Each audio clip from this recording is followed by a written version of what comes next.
সেই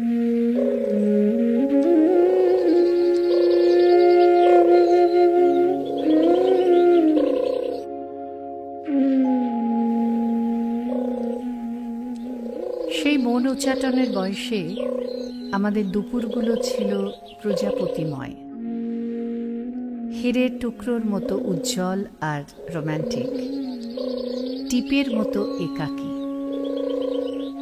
কলাপাতা দোল খাওয়া দুপুরগুলোয় সূর্য হাঁটত ছাদের ওপর, সাংসারিক ছায়াগুলি গড়াগড়ি খেত পায়ে পায়ে।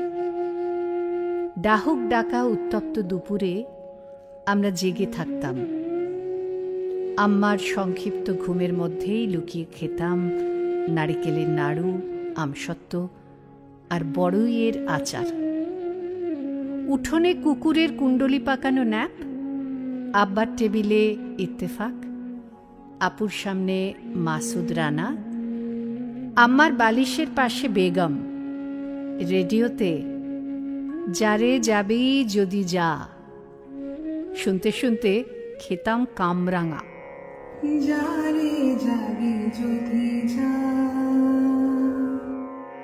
যারে যাবি যদি যা,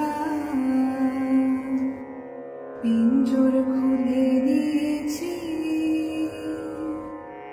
যা কিছু কথা ছিল বলে দিয়েছি। যারে যাবি যদি যা, যারে যাবি যদি যা। ঈর্ষায় জ্বলত খাঁচা বন্দি টিয়া। বন্দিত্বর অর্থ তখন বুঝতাম না। ক্যারামগুটির খেলা নিয়ে নিরামিষ ঝগড়াও করেছি বারবার। গ্রীষ্মের ছুটি মানেই ধূপখোলা মাঠ ছেড়ে বলেশ্বরে ডুব সাঁতার, কাঠি দিয়ে কদবেল খেতে খেতে তীর ধরে হাঁটা। আমাদের দুপুরগুলো ছিল লালন আর ভাটিয়ালি গানের মতো। ওড়না মাথায় সুর করে আমপাড়ায় মগ্ন। আমাদের দুপুরগুলো ছেঁড়া ছেঁড়া স্বপ্নের, মন খারাপ করা ডায়েরির পাতা। সুযোগ পেলেই লুকিয়ে লুকিয়ে আয়নায় নিজেকে দেখা, অলিগলি ঘুরে বেড়ানো, লুকিয়ে লিপস্টিক মেখে মুছে ফেলা, দল বেঁধে মেহেদি আঁকা, ভাই আর বন্ধুদের মন্তব্যে শিহরণ জাগা, স্টেডিয়ামের গ্যালারিতে বসে খেলা দেখা, বাংলা বাজারে পুরনো বই খোঁজা, ম্যাটিনি শোতে ছুটির ঘণ্টা, শিশু পার্কে ফুচকা। দুপুরের একাকিত্ব আমাকে স্বাবলম্বী করে তুলেছে।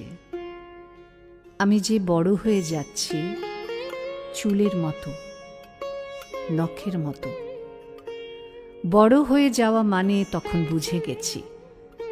আমাদের দুপুরগুলো কখন যে বিকেল হয়ে গেছে সে কথা কেউ বলেনি, জানিয়ে দিয়েছে আম্মা এবং আয়না আর গোপনে পাওয়া প্রেমপত্রের ছোঁয়া।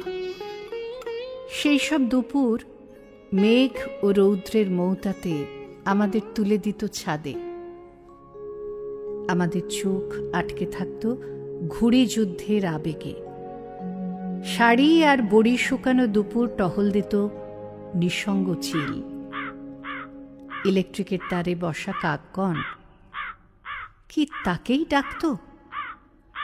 প্রতিদিন শেষ দুপুরে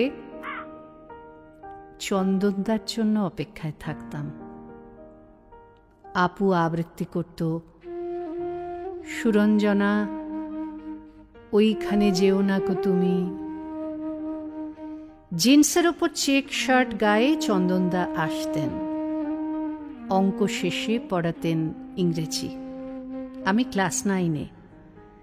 এক দুপুরে টুকরো কাগজ দিয়ে বললেন, আর হয়তো দেখা হবে না। কিছুই ছিল না তাতে, শুধু একটি বড় শূন্য, মাঝখানে লেখা কোনো কিছুই শূন্য নয়। সে কথাও কি আমি বুঝেছিলাম তখন? চন্দনদা আমার দুপুর চুরি করে দেশ ছেড়েছেন। আজও খুঁজি তার মতো আরেকজন চন্দনদাকে। আমার দুপুরকে হাহাকার বানিয়ে দিলেও তাকে না দেখলে জানতে পারতাম না ভালো মানুষের সংজ্ঞা। চন্দনদা নেই, সেই দুপুরগুলো আছে দুপুরের মতোই। আমরা ঘরে বসে ভিসিআরে হিন্দি ছবি দেখি, বাইরে নিম গাছের ছায়াগুলো ঝিরঝির করে সরে যায়, শালিকেরা নিমফল খেয়ে ফেলে যায় দুপুরের চিহ্ন। আমি খুঁজি জোড়া শালিক, সেই সব দুপুরকে অতীত বানিয়ে আমিও একদিন দেশান্তরী হলাম। হারিয়ে ফেলা দুপুরগুলো কি কখনো হারিয়ে যায়?